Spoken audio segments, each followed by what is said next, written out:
Periodically, the Hillsborough County Water Department tests the drinking water of homeowners for contaminants such as lead.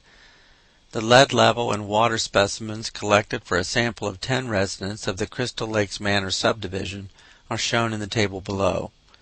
So we're given 10 data points measuring the lead level in the water, and the units are in micrograms per liter.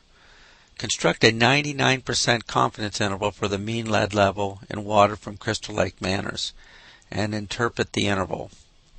So to get a confidence interval with this particular data set, I notice that they don't give us a population standard deviation. So we're going to have to estimate that with the sample standard deviation.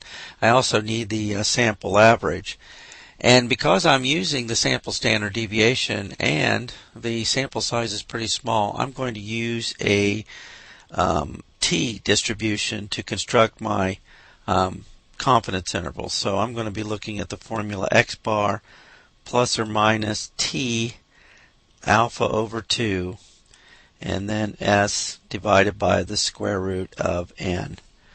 Now, putting these 10 values in my calculator or Excel, I get that the sample average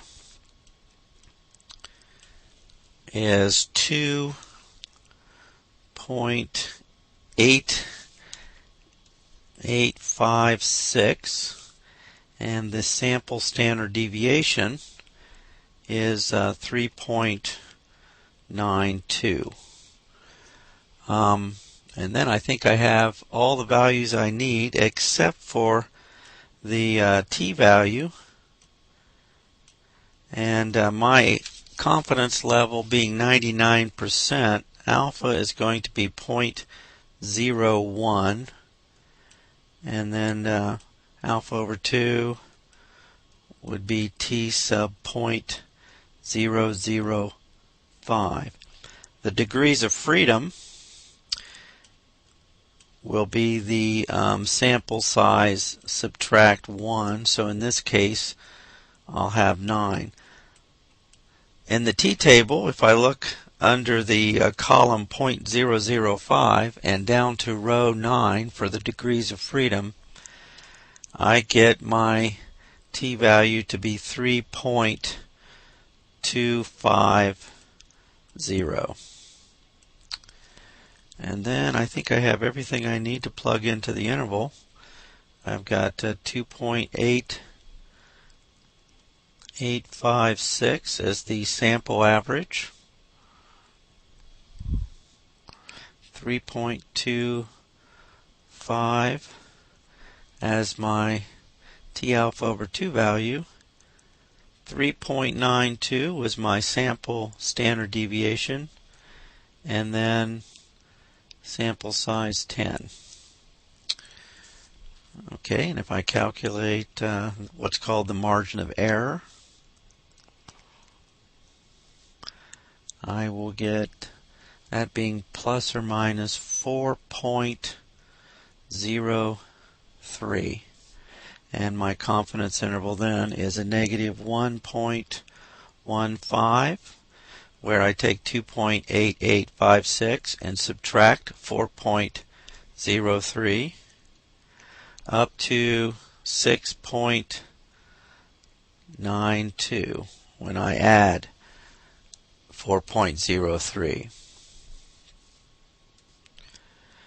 To interpret that confidence interval, I'm going to say there is a 99% probability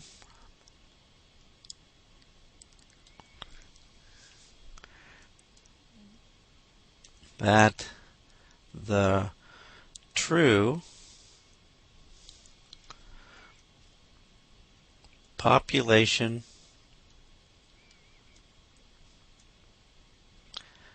mean lead level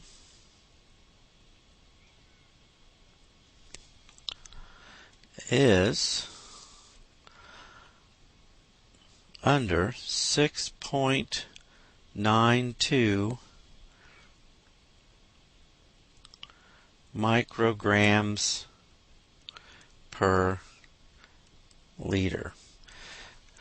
Notice that I interpreted the confidence interval as just under the 6.92 micrograms per liter.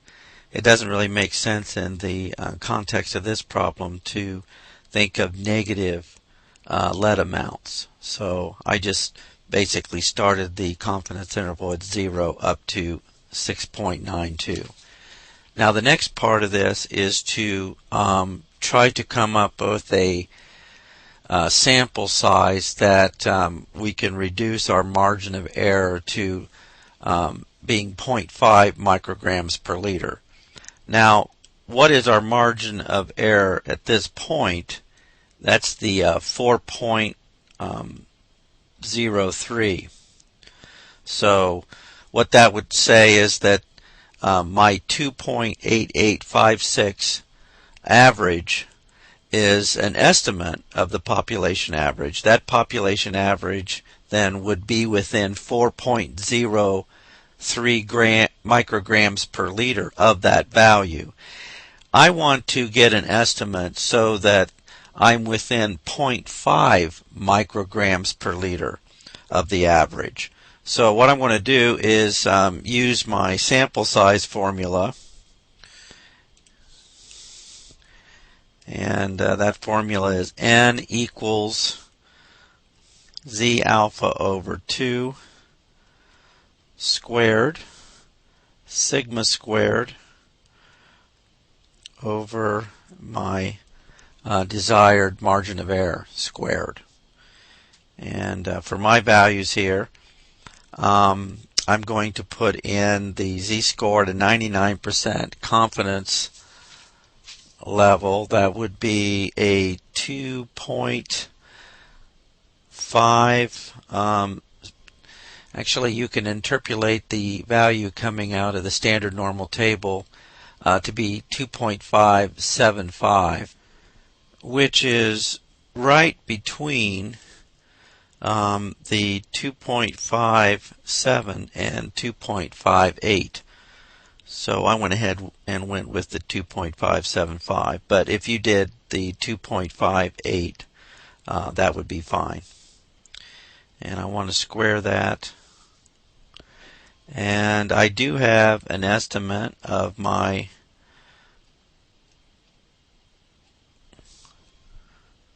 standard deviation from my sample. At this point, according to the language of the book, we could consider that a pilot study. And then my margin of error that I want is 0.5.